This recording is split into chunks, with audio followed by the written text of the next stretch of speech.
এখন এই মুহূর্তে সবচেয়ে বড় খবর, যে খবরের দিকে নজর ছিল আমাদের একেবারে সকাল থেকে, রাজ্য পেরিয়ে একেবারে দিল্লির দরবারে, একেবারে দিল্লিতে পৌঁছে গিয়েছে ইতিমধ্যে অভিষেক বন্দ্যোপাধ্যায়। আমরা সেই চিত্রও দেখিয়েছি ট্রাইব টিভির পর্দায় এক্সক্লুসিভলি।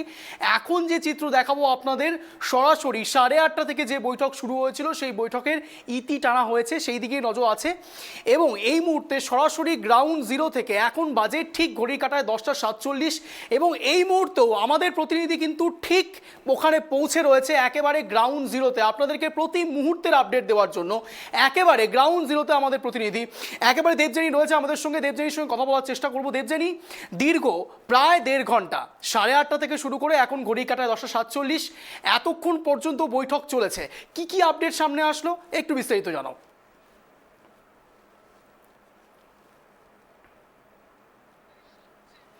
দেখো, কিছুক্ষণ আগে এই বৈঠক শেষ হয়েছে এবং অভিষেক বন্দ্যোপাধ্যায় আজকে বৈঠকে যা বলেছেন তার যেটা নির্যাস তারা, সেটা হচ্ছে আগামীকাল অর্থাৎ 2 তারিখ তাদের যে রাজঘাটে কর্মসূচি ছিল সেটা হবে। প্রত্যেককে যারা আজকে এই বৈঠকে উপস্থিত ছিলেন, যে সাংসদ এবং মন্ত্রীরা, তাদেরকে দুপুর 1:15 থেকে 1:30টার মধ্যে রাজঘাটে পৌঁছে যেতে হবে। দুপুর 3টে থেকে 3:30 পর্যন্ত সেই কর্মসূচি চলবে, সেখানে তারা সত্যাগ্রহ পালন করবেন। এবং তারপরে 3 তারিখে যে কর্মসূচি রয়েছে সেটা কিভাবে রূপায়ণ করা হবে তার একটা রূপরেখা ঠিক হবে বিকেল 5টার বৈঠকে। বিকেল 4:30 থেকে 5টার মধ্যে সুদীপ বন্দ্যোপাধ্যায়ের বাড়িতে 15 জনকে সেখানে অভিষেক বন্দ্যোপাধ্যায় আসার নির্দেশ দিয়েছেন।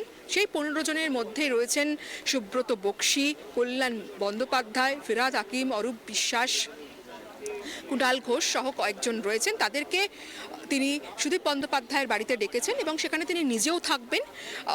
সেই বৈঠকে ঠিক হবে 3 তারিখ তারা কিভাবে তাদের কর্মসূচি পালন করবে।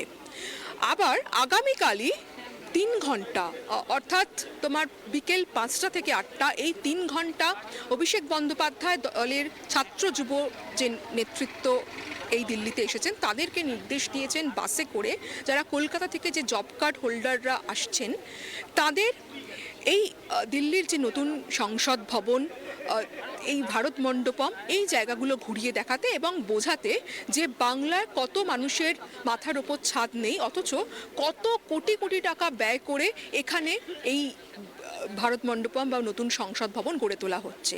অর্থাৎ কালকে দিনভর কর্মসূচি রয়েছে তৃণমূল কংগ্রেসের, সেটা রাজঘাট থেকে দুপুরে শুরু হচ্ছে এবং বিকেলেও যে ছাত্র যুবদের যে দায়িত্ব তিনি দিয়েছেন সেটা পালন হবে। এবং সেখানে যতগুলো বাস আসছে সেই বাসে করে জব কার্ড হোল্ডারদের ঘুরিয়ে দেখানো হবে। ফলে কার্যত একটা অবরুদ্ধ হওয়ার সম্ভাবনা রয়েছে দিল্লি। এবং অভিষেক বন্দ্যোপাধ্যায় আজকে যেটা বলেছেন তার লড়াইটা ডু অর ডাই, অর্থাৎ তিনি এর শেষ দেখে ছাড়বেন। তিনি বলেছেন যে আগামীকাল কর্মসূচি হওয়ার পর 3 তারিখ যন্তর মন্তরে বেলা 11টায় তারা ধর্নায় বসবেন এবং কৃষি ভবনে সেই সময়ই তাদের আরেকটি প্রতিনিধি দল যাবে কেন্দ্রীয় মন্ত্রী গিরিরাজ সিংয়ের দফতরে, যে সই করা চিঠিগুলো নিয়ে আসা হয়েছে, সাধারণ মানুষের যে চিঠি, সেই চিঠি পৌঁছে দিতে যাবে। এবং সেই সঙ্গে তিনি এটাও বলেছেন যে এখানে তাদের কতটা সহযোগিতা করা হচ্ছে বা তাদের এই কর্মসূচিতে বাধা দেওয়া হচ্ছে কিনা তারা সেটা দেখবেন এবং এর হিসেব তারা কিন্তু কলকাতায়, মানে বাংলায় তাদের যে তারা যে রাজ্যে ক্ষমতায় রয়েছেন সেখানে কিন্তু তারা সেই হিসেব কড়ায় গণ্ডায় বুঝে নেবেন। অর্থাৎ বাংলাতেও তারা পাশাপাশি আন্দোলনের হুঁশিয়ারি দিয়েছেন। দিল্লির বুকেই আন্দোলন শেষ হচ্ছে না, এই আন্দোলনের রেশ বাংলা পর্যন্ত তিনি বয়ে নিয়ে যাবেন, তার একটা স্পষ্ট বার্তা আজকের এই দলীয় বৈঠকে দিয়ে দিয়েছেন।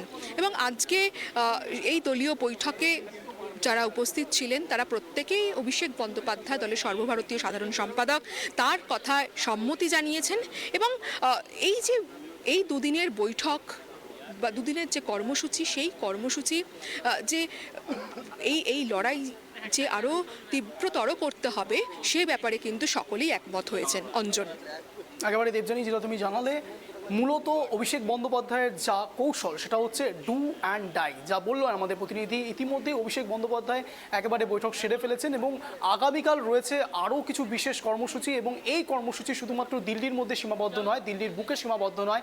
এই কর্মসূচি কিন্তু আস্তে আস্তে একেবারে বাংলাতেও থাকবে এবং বাংলাতেও কিন্তু এই কর্মসূচির রেশ এবং এই বঞ্চনার, এই রাজ্যের যে বঞ্চনা, কেন্দ্রীয় সরকারের একেবারে রাজ্যের সঙ্গে এই যে এক টানাপোড়েন চলছে, এই টানাপোড়েনে ইতি দেখেই কিন্তু অভিষেক ব্যানার্জি শেষ দেখে ছাড়বে। একেবারে রাজ্যের বকেয়া টাকা নিয়ে আসতেই কিন্তু তার এই কর্মসূচি এবং কৌশল। দেবযানী, আরও যেটা তোমার কাছ থেকে জানতে চাইবো যে ঠিক এই মুহূর্তে অভিষেক ব্যানার্জি একেবারে বৈঠক শেষ করে ফেলেছেন। বৈঠক শেষে তাদের নৈশভোজ করার একটা কথা তুমি তখন আমাদের জানিয়েছিলে, তো সেই কৌশল, সেই নৈশভোজের প্রক্রিয়া কি শুরু হয়ে গিয়েছে বা সেটাও কি কোন পর্যায়ে রয়েছে এখন?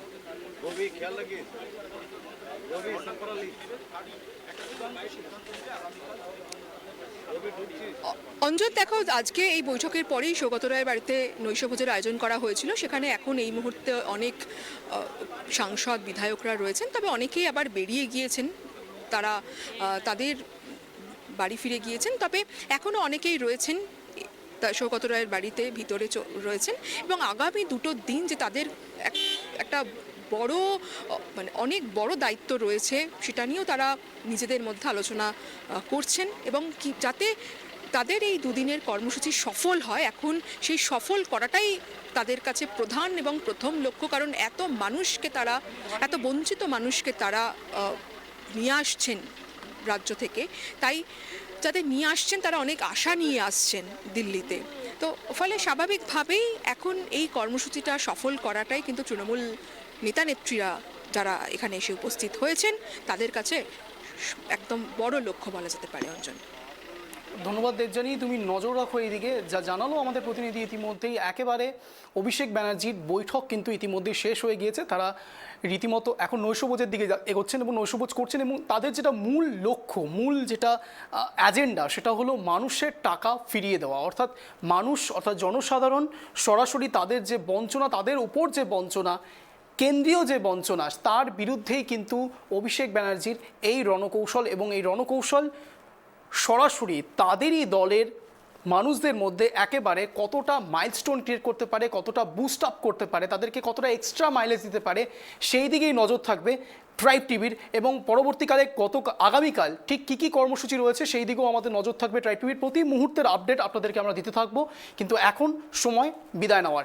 নজর রাখুন ট্রাইব টিভির পর্দায়। নমস্কার।